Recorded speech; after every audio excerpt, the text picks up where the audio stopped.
सोने की कीमत में 2 रोज से जारी कमी के बाद आज फिर इजाफा हो गया। फी तोला सोना 600 रुपये बढ़कर 3,18,600 रुपये का हो गया।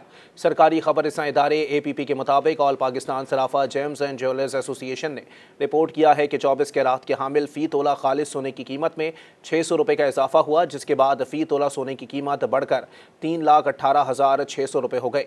इसी तरह 24 कैरात 10 ग्राम सोने के दाम भी 515 रुपये बढ़ गए, जिसके बाद 10 ग्राम सोना 2,73,148 रुपये में फरोख्त हुआ, जबकि 22 कैरात के हामिल 10 ग्राम सोने की कीमत 472 रुपये बढ़कर 2,50,394 रुपये हो गए। उधर फी तोला और 10 ग्राम चांदी की कीमत बिलतरतीब 3,475 रुपये और 2,979 रुपये पर बरकरार रही।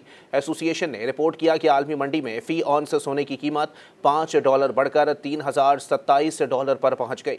इससे कबल 22 मार्च को 24 कैरात के हामिल फ़ी तोला खालिस सोने की कीमत में 800 रुपये की कमी वाक़ई हुई थी, जिसके बाद फ़ी तोला सोने की कीमत 3,18,000 रुपये हो गई थी। इसी तरह 24 कैरात 10 ग्राम सोने के दाम भी 686 रुपये की कमी आने से 2,72,633 रुपये हो गए थे।